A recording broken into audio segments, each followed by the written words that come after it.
we have all really leaned in and embraced the package focus. I got a chance to talk to the Midwest region CSPs a while back, and one of the things I talked about was just that package focus, and that a lot of people settle for concepts and facts rather than like scripts and knowledge. And so concepts and facts are like, yeah, this is a gut hook, it is this, or oh yeah, our flatware is American made. Concepts is, yeah, our cookware is healthier and it saves you time. And so they sort of settle for this sort of cursory base of knowledge of, again, just concepts, a couple details, a couple conceptual items, and then just a few little factoids here and there. Whereas we would never settle for that with our new customer scripts. We would never settle for that for upgrades. Well, it's funny because we hold ourselves to that high standards when it comes to some of our fundamental programs. You can tell the people in the team that have their flatware scripts down versus people that just sort of understand some concepts and facts about flatware. You can tell the people that have their cookware scripts down versus settling for concepts and things like that. But we have some big areas of opportunity, particularly with some of the types of shows that we're doing, where we're leaving a lot on the table.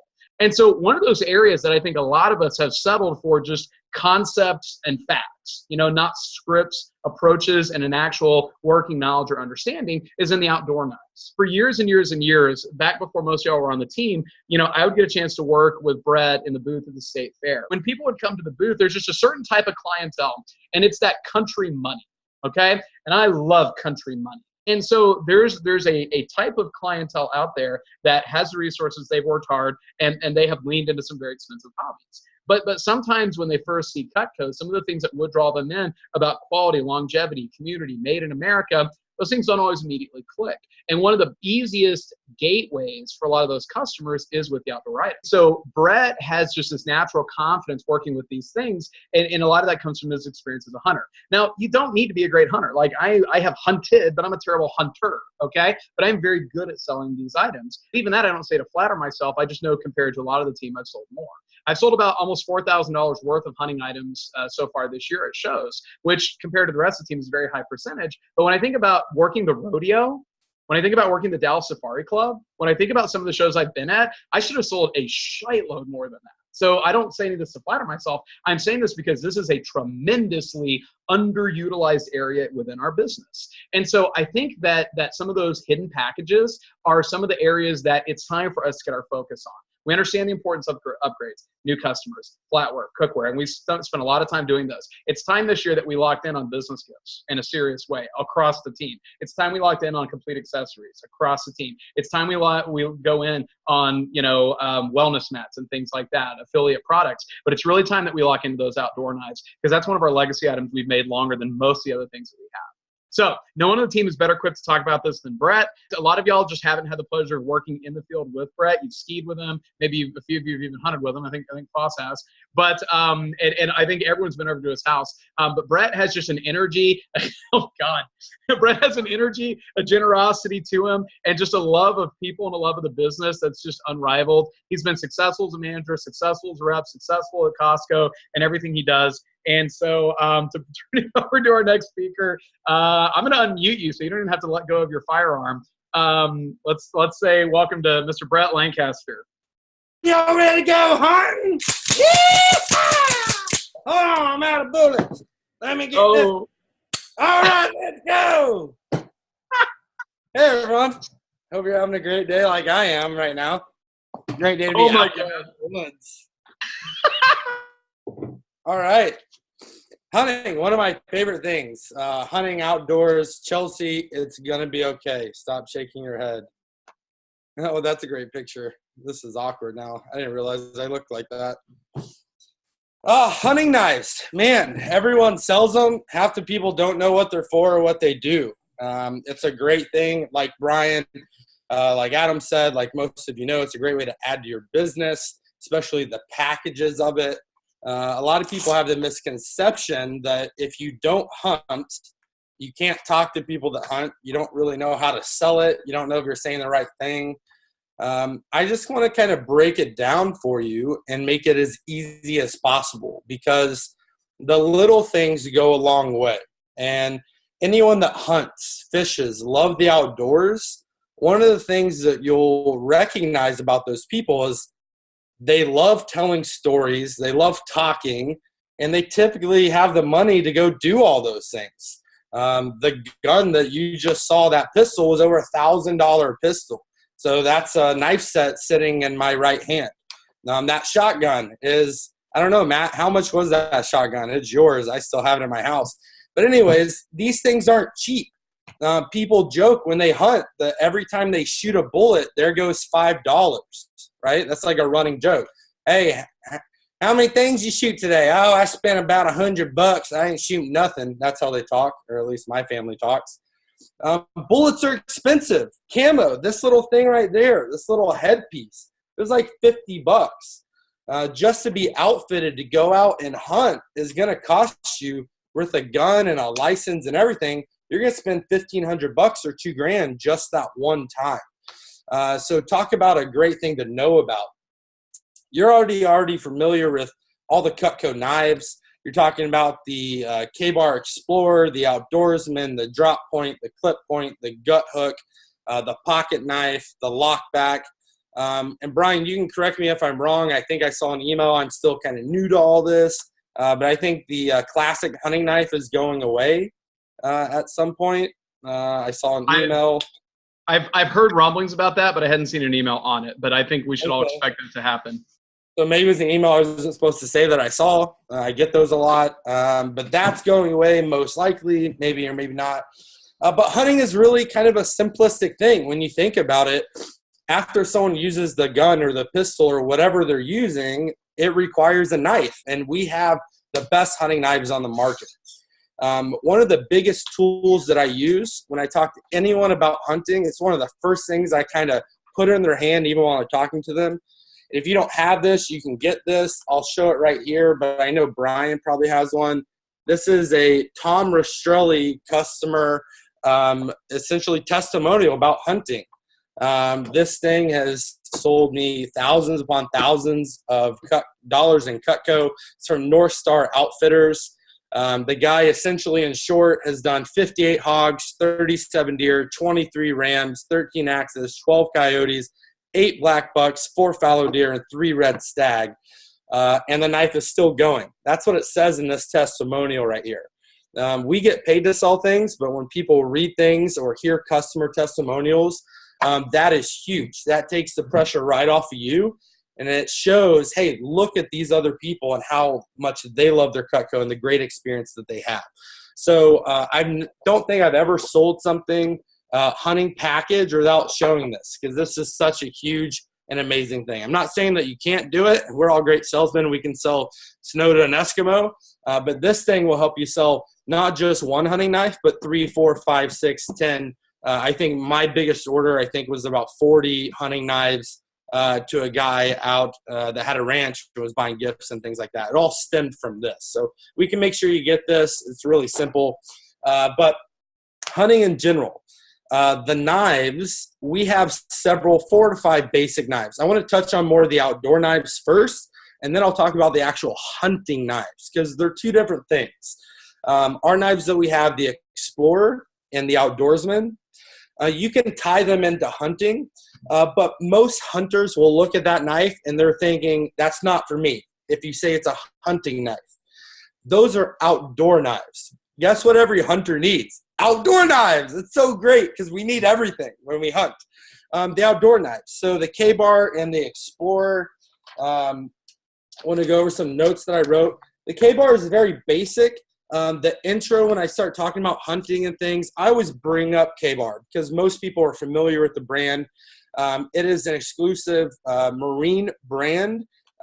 We made K-Bar for the Marines. K-Bar is a wide range of knives, though. If you never not been on kbar.com or looked at the K-Bars, we have like 17,000 pocket knives, 700 like katanas, and K-Bar makes thousands of different things, right? K-Bar is a brand that military people know. It's a very almost nostalgic, proud factor. When someone hears K-Bar and they know what it is, their chest pumps up and they're like, yeah, America, right? That's K-Bar. K-Bar is America.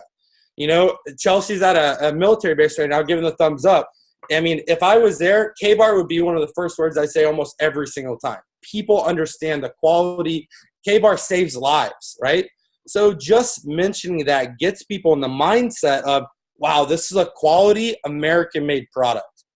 People think about Cutco just for, a lot of times, for kitchen knives, right? We laugh when people don't know we have cookware, gadgets, and all these other things. I laugh when people don't know that we don't have Cutco, or when they don't have hunting stuff. And you don't realize that, because I don't just use a lot of the stuff only for hunting, which is a crossover, and I'll talk about that in a minute. The K-Bar Explorer, it's a great all-around outdoor knife. Camping, hiking, backpacking.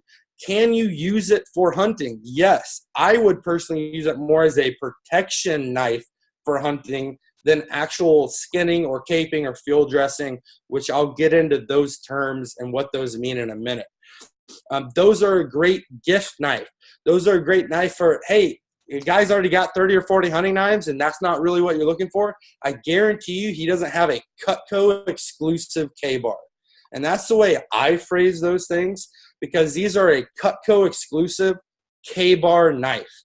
This isn't the average K-Bar. This is the Cutco K-Bar.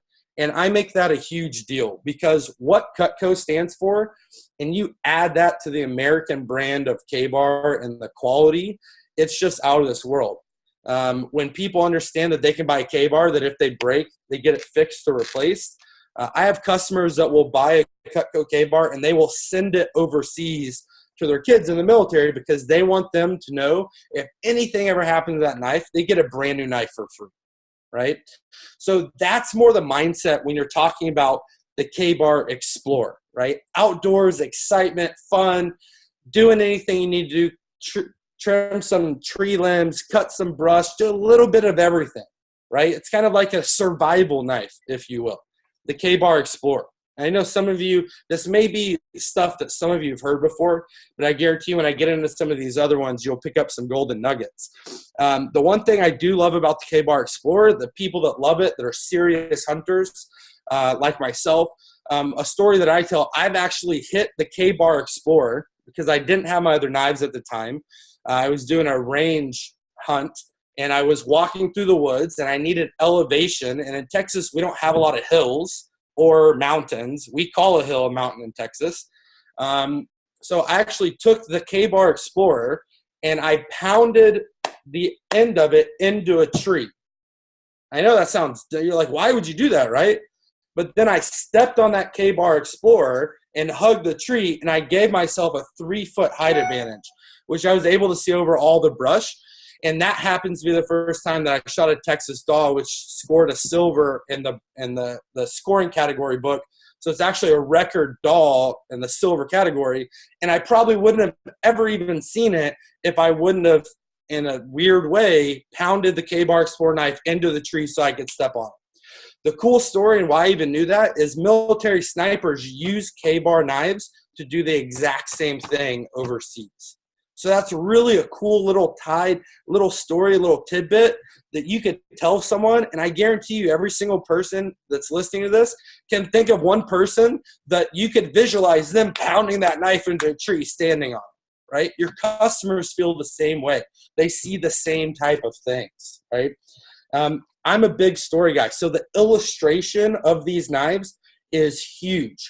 Whether you've never hunted, you've never done this in your life, if you can paint the picture, it doesn't matter that you've never done those things, which is one of the reasons it's so exciting. The K-Bar Outdoorsman, this is actually one of my favorite knives that we have. It's our outdoor knife. To me, this is the all-around, do-everything type of knife. Let me say this as a caveat. It's not going to be the skinning, field dressing type of knife, but for all around pick a knife you want to live your life, the Outdoorsman is amazing. Whether it's splitting wood, paracord, brush, the one thing that hunters like to know, and they want to know, is weights of things. They want to make sure you're carrying a pack of 15 different things. You want to survive, you don't want to die, you don't want stuff that's real heavy. So really important tidbit that you can add about a couple of these things that I always like to throw in there. Like, hey guys, one of the benefits of these is they're not super heavy. The K-Bar Explorer is only 12 ounces. That's like nothing if it's on your pack or whether it's on your leg. you forget it's there until you really need to have that. And then it's always there for you, right? The thing I love about the Outdoorsman is even though it's a little bit smaller and it feels heavier than the actual Explorer, it's 9.5 ounces. It's actually less weight with a 5.5-inch blade. That's important because a lot of states, you can't actually carry certain knives over certain lengths, right? So a lot of times you'll have people say, hey, how long's that blade? And you're like, I don't know, but unless it's the lockback, then you're like, oh, it's 2 3/4. I got that one. Hey, no problem, right? But like some of these other ones, it's important for them to know, right, where they're going to hunt. It's important for them to know the size because certain animals, if the knife is too long, they can actually, if they have a full insertion, they can nick certain things that they don't or shouldn't ever want to nick, right? So I know some of these are going to be really specific details, but the more knowledgeable you are, the easier the conversation is when you're talking to Billy Joe about randomly hunting an axis deer down south of the border, right? All right, let's talk about some of my favorite knives, the gut hook, the clip point, and the drop point, okay? All three look kind of similar. If you just laid them there, you're like, hey, a couple of them look different, but, why would I need all three, right? You should just need one, right? No, they're all so unique and so different in their own manner. The biggest knife, in my opinion, that we have here is the gut hook.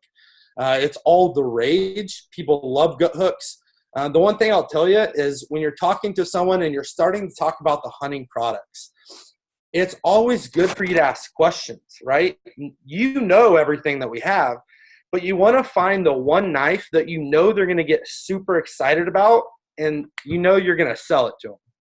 Because once they say yes to that one knife is when you start building the hunting package, the guys package, the outdoor package. I call it the life survival package. Like, hey, man, if you need to survive life, these are the 3 or 4 knives that you're going to need. You can do everything you need to do, man. I'm telling you, right? So there's different packages, but you got to get them sold on what's most exciting. And get people that hunt, you either absolutely hate the gut hook or you absolutely love the gut hook. There's no in between. There's no like, well, I kind of like it. You hate it or you love it. It's one of those things. So if you're talking to someone knowledgeable about hunting, I always ask, hey, do you ever use a gut hook or not really? And they'll tell you, oh, yeah, I absolutely love a gut hook. And they'll tell you exactly why. And they'll tell you a story. I was gutting out this pig and blah, blah, blah. And they'll go into it. Or they'll say, no, I hate those things. I always end up doing this or that. Or I really like having the point. So it's important for you to find those things out when you're talking about the hunting stuff. The gut hook for field dressing, I'm going to go over a little bit of terminology. And I know some people here may be anti-hunting, vegan, vegetarian, pescatarian, flexitarian, Americatarian. I don't even know what all the words are anymore. I think I'm a little bit of all of them, depending on how skinny I feel like being that week. But whenever an animal, I was always taught, I've never shot anything that I haven't eaten personally.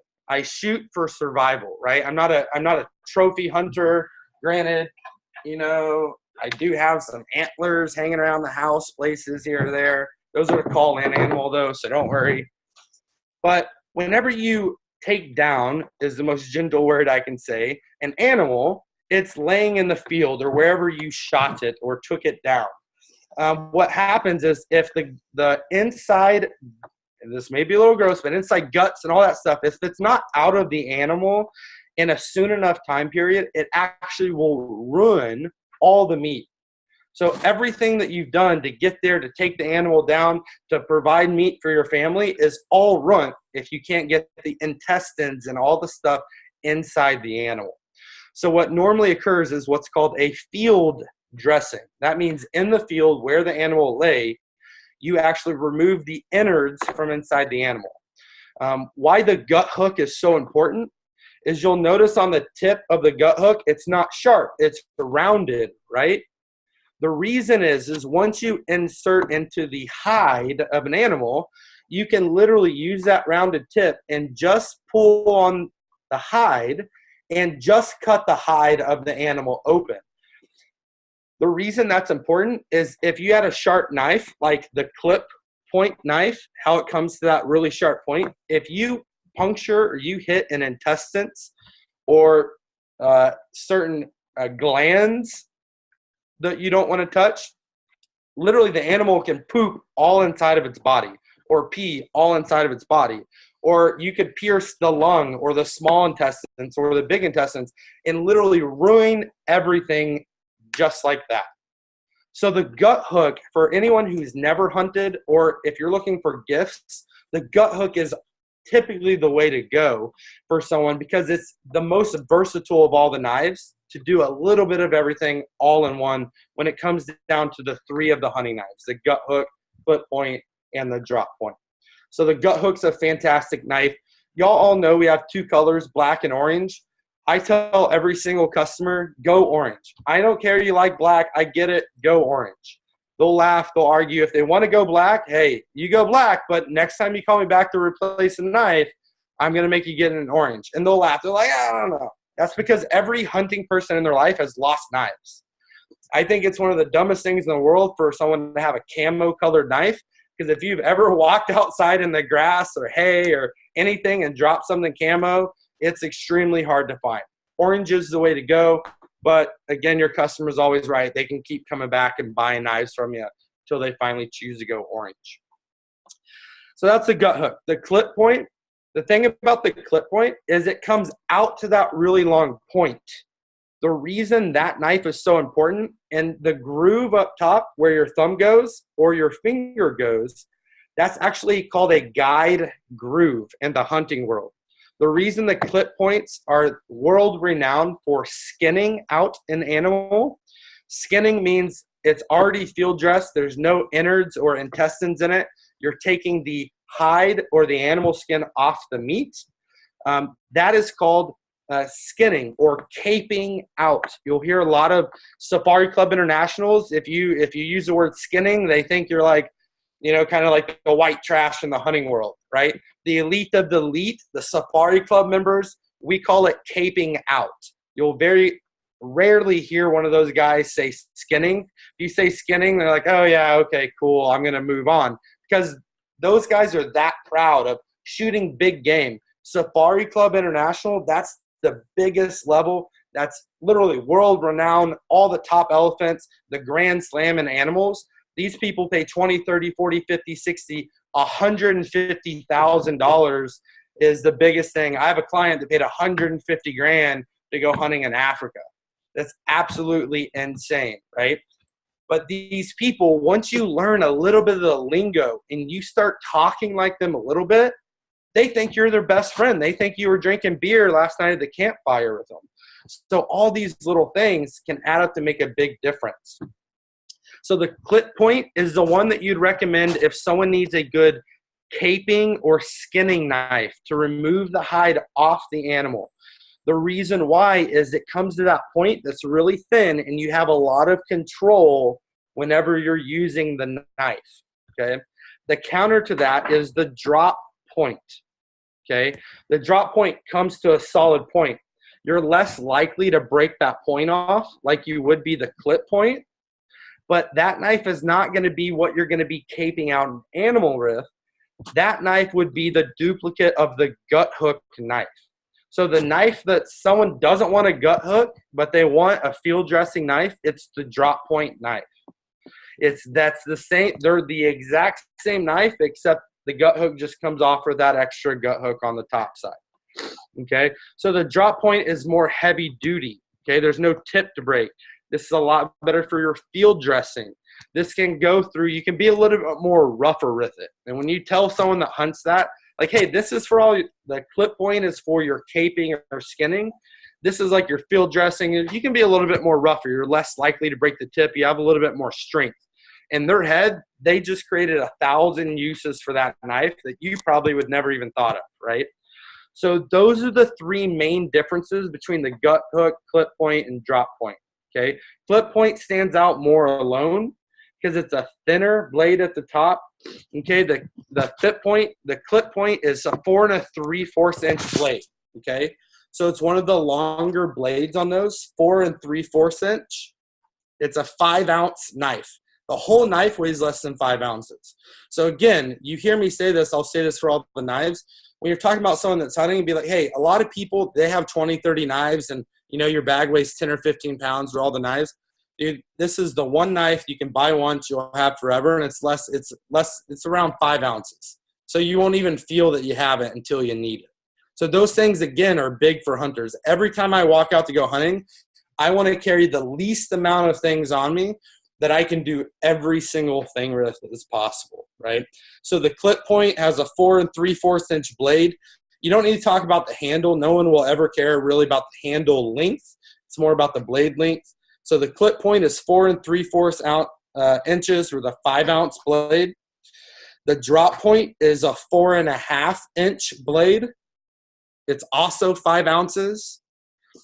And the gut hook knife is 4 3/8 of an inch. And it's a 7.5 ounce blade. So again, not a lot of difference depending on what style and what someone's looking for. So right there, you're selling 2 knives, right? Just talking about the hunting, you're selling either a drop point or a gut hook. And then those are for your field dressing, your heavy duty stuff. And you're selling a clip point because that's your caping, your skinning, and that type of knife, right? The Fisherman's Solution, I'll talk about that a little bit too. People think Fisherman's Solution only for fish. I can't tell you how many hunters have that in your bag. I use it in my bag almost every time I hunt. People use that as a boning knife, whether you think they should or they shouldn't. It's flexible just like a boning knife. Our traditional boning knife is a little bit more stable than our fillet knife. But what I tell people on this is most people that hunt, if they do all their own stuff, they process their own meat. They quarter up, which means they take a whole animal and they start to break it down. That's what quartering an animal means.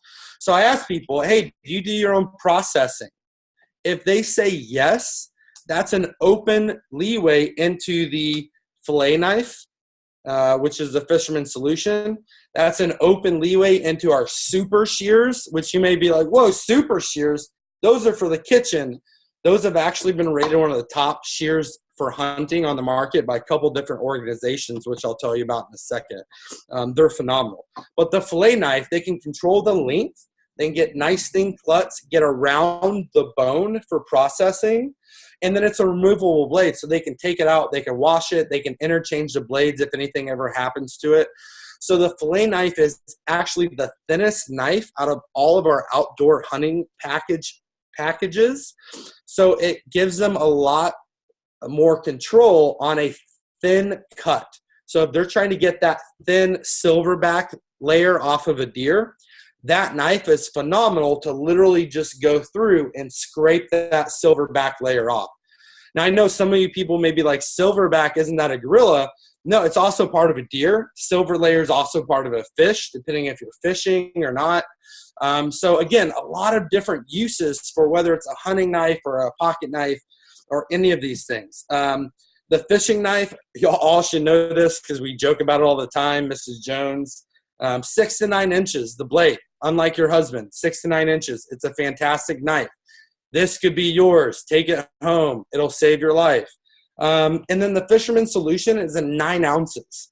So again, me talking about all these ounces of things, just you mentioning like, hey man, just so you know, all this stuff is designed to be the highest quality material, but not weigh a ton.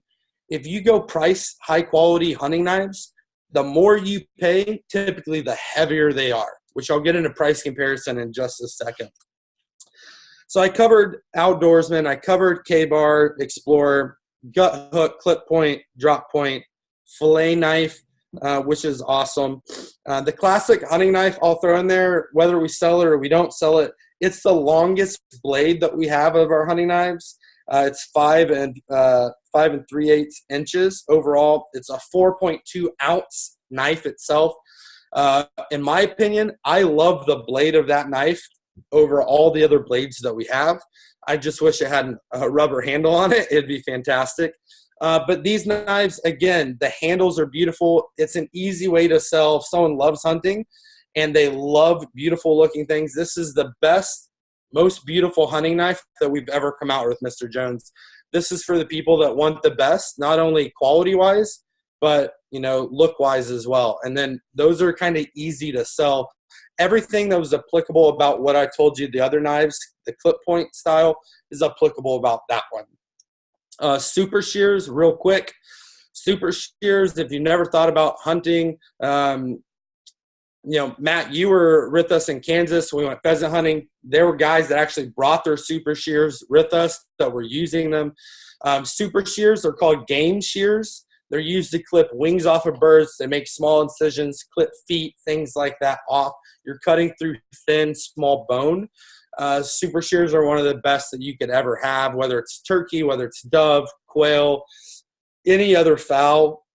They're absolutely fantastic. Plus, most game shears don't come apart, and that is a huge thing, again, with Cutco. So when you're talking about this, if anyone ever hunts, fishes, right, the shears are one of those kind of must things to have. Whether you're fishing, cutting line, doing different things, cutting the backbone or the tailbone off the fish, you can use the super shears for those things. So the shears are applicable whether you're hunting, fishing, or camping or hiking. You can tie those in and use those for a little bit of everything, right?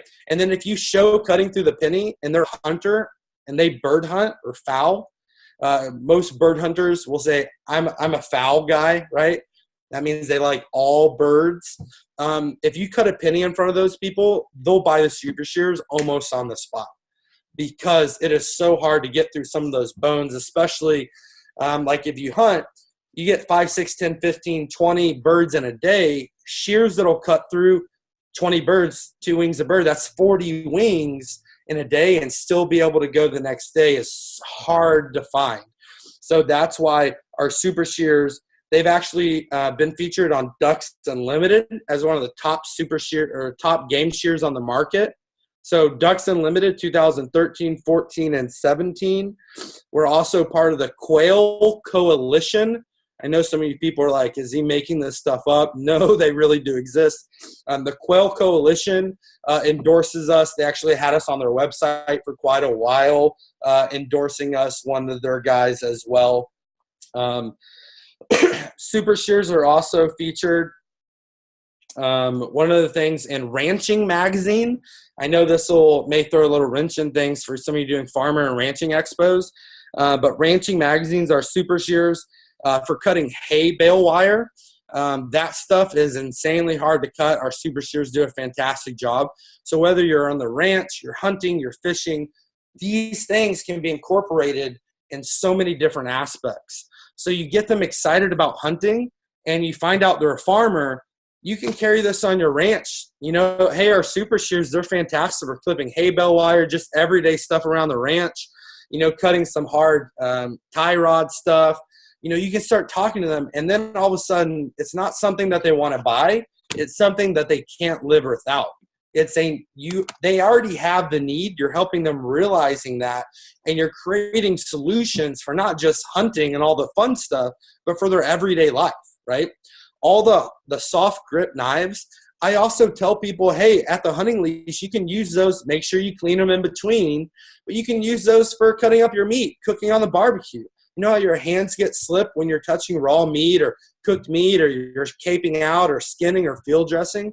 These soft grips, the cool thing about them is when they get wet, they actually become a little more tacky. So it gives you more comfort and more control with the knives. That's such a great thing. Whether you're barbecuing, you're hunting, you're fishing, you're on the ranch, on all of these things, right? Our hunting stuff, just a couple more plugs. Our clip point and drop point, they've been featured in Hunting Magazine. They've been featured in Texas Sporting Magazine, which is one of my customers' magazines. And it's actually been in there for, I think, 5 or 6 years in a row. Every year, they always send me a little letter saying, hey, we're so excited to feature you and blah, blah, blah. So Texas Sporting Magazine. Safari Club International that we work, they've actually endorsed us 15 different times in actual documentation, and they've given Cutco out as gifts. So some of you know this. Texas Trophy Hunters Association did this as well. But Safari Club International worked to deal with Cutco where we did specific things just for them to go out to the top executives and gifts.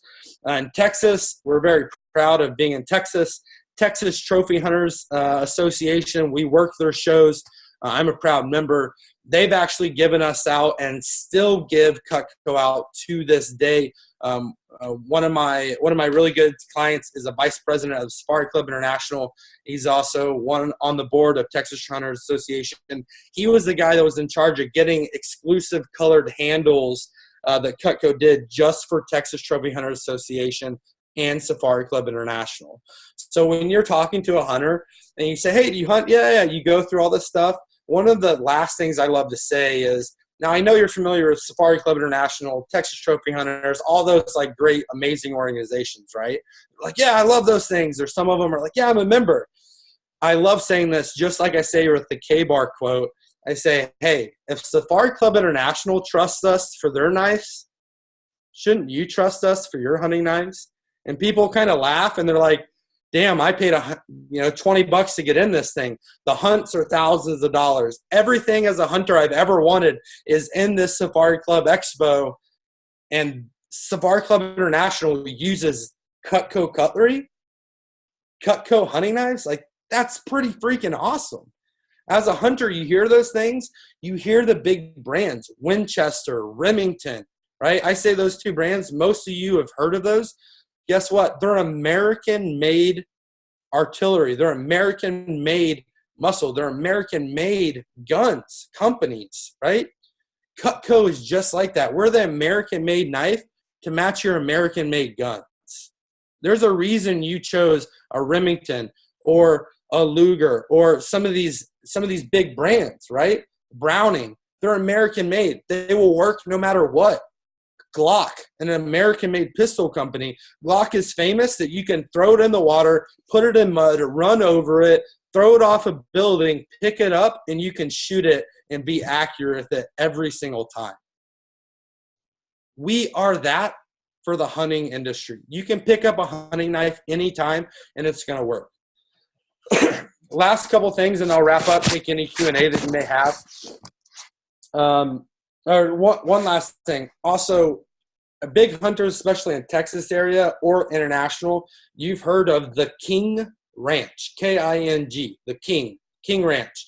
Hardest ranch to ever get on. I've been on it once, blessed and luckily. They actually use Cutco. They engrave it. They give it out to the people who come and pay $15,000 to $20,000 per hunt. They receive a Cutco knife every time they leave the King Ranch. King Ranch puts Cutco on a lot of their stuff. King Ranch uses Cutco in their kitchen, at their ranch hand house, their main house, their hunter's house. The King Ranch is Cutco'd out and endorsed, and the King Ranch is one of the only international known ranches in the world. If you're talking to a hunter and you say the King Ranch, they don't know what it is. They are, forgive me if you don't and you think you're a hunter, you are not a hunter. Anyone who is anyone in the hunting world has heard of the King Ranch. And the King Ranch uses nothing but the best, and it is Cutco hunting stuff. Last but not least, this is the biggest bang for your buck when it comes to hunting, is this. Hunting people feel like we know a lot. We know what works. We know what doesn't work. If you try to just sell a random person who's never heard of Cutco in their life a double D-edge hunting knife, they will look at you like you're an idiot. They will walk away. They'll probably never come talk to you again unless you kind of agree and say the following, right?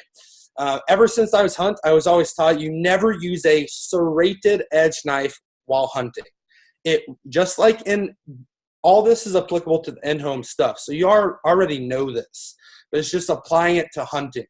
It rips and tears the meat when you try to cut it. You can't, it's really hard to cape out, or you can't cape out or skin. You cannot cape out or skin with a serrated edge knife. It will puncture the skin. It won't work. Hair gets caught up. It's nasty. It's not going to work, and it's not going to have a clean cut. And that's what every hunting guy in the world wants: clean cuts. They want to maximize as much meat as possible.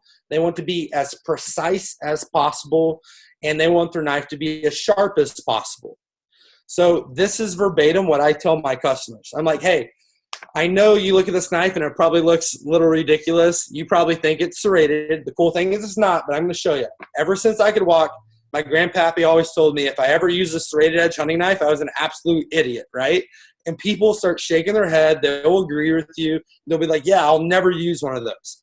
Then I say they always use a straight edge for the following reasons. One, you can resharpen it whenever you want, which I'm sure you probably sharpen your straight edge 4 or 5 times per animal, right? And I shake my head and they start shaking their head. I'm creating this need for Cutco that they don't realize. Because when you go through and you're caping out, you're field dressing an animal, whether it's a buffalo or a moose or an elk or a deer or a pig, your knife, the typical straight edge knife will go dull just like that. Most hunters will have 4, 5, 6, 7 knives in their hunting pack. You can bring that up. Be like, you probably have 5 or 6 knives you use all the time when you hunt. You hunt, when it goes dull, you go grab a new knife, right? They're like, yeah, you know me exactly. We should go hunt together, right? They get all excited. They think you're their best friend because you understand the problem. So you bring that up. Straight edges are great because they're clean. You can sharpen them yourself. But the problem is, dude, they dull so quick. If you ever use a straight edge on an elk or a pig, you know what that's like. Elk hair and pig hair will dull knives faster than most other animals in the world, besides like a yak, a water buffalo, some of those things. It'll dull so quickly because the hair is so coarse, it's so hard, right? So people know that. This is why we have a double D edge, and I issue a challenge. I say the cool thing about this is I'm going to issue a challenge. I already know you're going to take this knife home. You're going to fall in love with it. But I want you to try this double D edge. Do the leather, 5 or 6 pieces of leather, just press straight down. Clean cut. See how that is? The great thing about this knife, not only can you field dress with this knife, which means get all the interior stuff out, you can also cape out or skin with all one knife. So the double D edge prevents all that hair to get caught up there and get nasty, right? To get stuck in there. It's not going to dull your knife like typical straight edges, but because of the blade and the way it's designed, as you're caping or field dressing, you're only cutting with that straight edge. So you get the finest, perfect slice without all the mess. And you want to know the best part? I typically will go into my stories, but this is when you pull this sucker out right here and you can show them this, right, of all those animals, right? But I go into, hey, just so you know, my original hunting knife, I did over 27 whitetail, 15 pig, 1 elk, and I didn't sharpen it one time. I used the same knife for everything. People are like, no way. I'm like, yeah, dude. In fact, check out, this is one of my really good friends. His customer owns an outfitting. Check out all the things he did with one knife before he ever even sent it in or even thought about getting it sharpened. Boom, leads into that. So I tell you what, I know you're used to using straight edges. What most of my customers do is they actually get one of our most popular packages. You know, the cool thing about our packages are, and this is a great book that I think all of you have. You all have some type of packages like this, right? Set up. I have a little bit different packages that I use, but this fast action stuff is amazing. The hunting and outdoor package, literally it's got everything there. I know the prices could be a little different, but retails at $1,500, discounted at $1,244. Like, boom, talking about like Brian earlier, those $1,000 packages. Mrs. Jones is looking for great gifts for their husband to buy that's hard to buy, who already has everything. This is our hunting and outdoor package. This literally covers everything he would ever need if he ever stepped foot outside, whether he's hunting, fishing, hiking, teaching your kids how to fish or how to hike or how to survive, which is a very popular thing. Like, this has the knife that can do everything. And the best part is your husband can actually teach your kids how to use these same knives. And 10, 20, 30 years from now, he can hand them down to your kids. Your kids won't ever have to buy hunting or outdoor knives. They'll be covered, and I'll still be their Cutco guy for life. Boom. That type of package, right? You start with the big packages with everyone. Y'all are the masters at packaging. I'm learning a lot of this stuff from y'all. But the big package down to the smaller, down to a little bit smaller, giving them the options, starting out with everything. In my opinion, the necessity when it comes down to hunting stuff is you need 3 to 4 knives. Every single hunter needs 3 to 4 knives. A pocket knife, which I haven't covered, the pocket knives are the same thing applicable to the bigger knives, just smaller, right? Every hunting person in the whole entire world, I don't care how many hunting knives you have, you're going to have a pocket knife. Y'all know how to sell the pocket knives. The double D edge, it's the same things applicable to caping, skinning out, all of those things.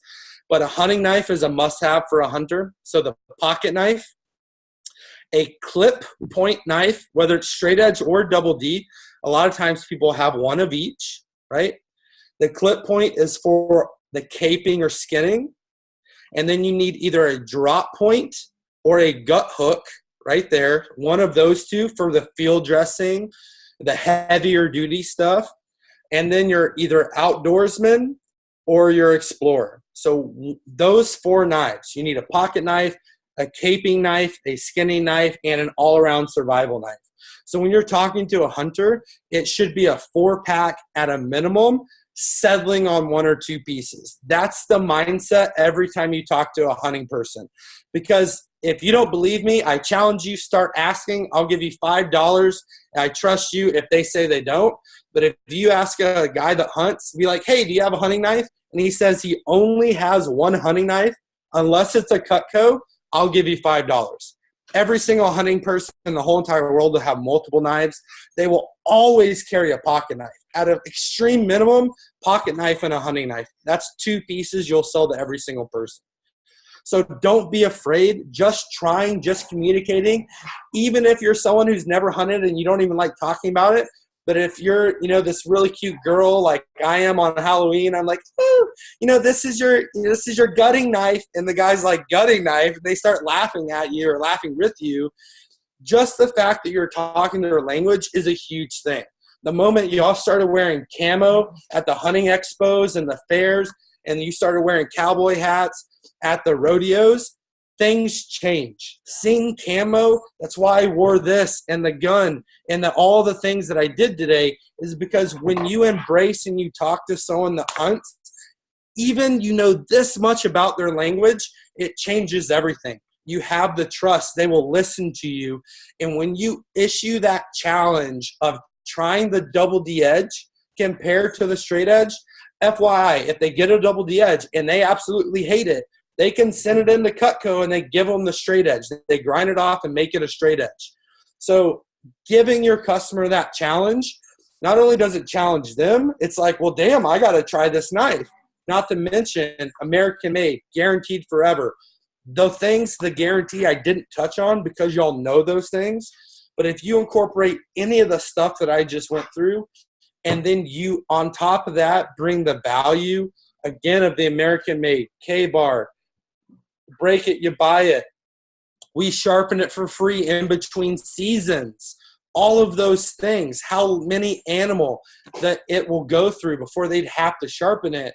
It becomes buying a hunting knife, not a question of if I should, but how many and which ones are right for me. So I know that was a lot of different stuff. If you have any questions, I know we're almost at the end of our time. I'm more than happy to answer any of it. If you don't have my number, text me. I'm more than happy to, take you hunting. Matt Foss, first gun, first shot, first kill. Just saying. We did practice in the hotel room the night before, and it was awesome. I'm just saying, practice pulling the gun up and shooting, not anything else, you dirty-minded people. So thanks for having me on the call. I'm truly blessed. There's millions of dollars in Cutco out there. I learned so much from you. Anytime I can give anything back, I'm always willing and able, and just so grateful to be a part of the #1 team in the world. So thanks for having me. Damn, dude. I can't wait for you guys all, like everyone in my den is just, their minds exploding right now. I can't wait for all you guys to get a chance to actually work in the booth with Brett, because I mean, that same like low key confidence, but just tremendous energy he has. I mean, that's his style. That is his identity in the booth, out of the booth. And I just love people that have that continuity to who they are. So it's the funnest thing in the world. I can't wait to get back in the booth with him myself.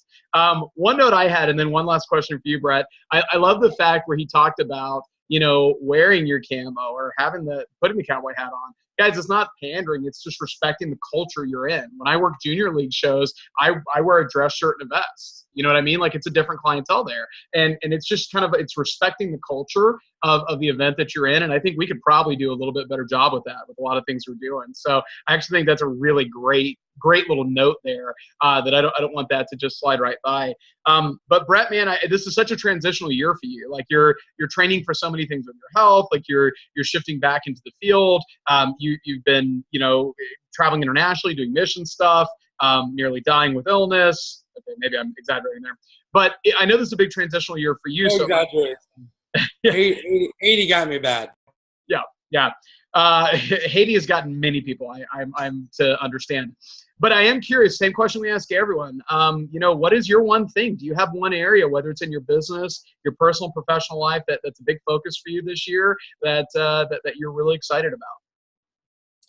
Yeah, man, great question. I love you asking that because I love hearing all the people answer it from around the U.S. now that we've had guest speakers. Hold on one second. Balto, please be quiet. My wolf is trying to be a wolf.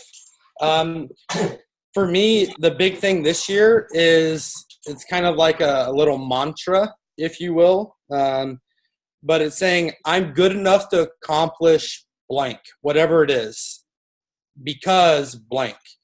And I know that may be weird, but a lot of times you start thinking about, man, this big contest, I got to sell 20 grand. You start thinking about it. What do I got to do? And the belief in ourselves is the most powerful thing, in my opinion, to know that the greatest power comes from within and it's inside of us. We just have to unleash it. For instance, the triathlon that I literally thought I was going to die. Swimming. I thought swimming was my easiest part. Been swimming all the time, get in the lake, feeling I'm going to, literally like I was going to die. I'm thinking, Matt Foss, you're insane. I'm canceling this half thing at the end of the year. This is not happening. I'm going to die right now. And I laid on my back, and I was literally laying there. I'm like, I'm good enough to accomplish this swim because I've trained for it. I had the perseverance. There's a 700-pound dude that already passed me in the water, and I know I'm in better shape than him. I went through all these things, and all of a sudden I turned over, and I just started swimming again. And I said that to myself multiple times. We're all good enough to accomplish anything we want to accomplish in life. But if you don't realize that you're good enough and you don't remind yourself that you're good enough and why you're good enough to accomplish these things, and just remind yourself that we're all badasses, then, it's a lot harder to get stuff done. So for me, that's my big thing for the year.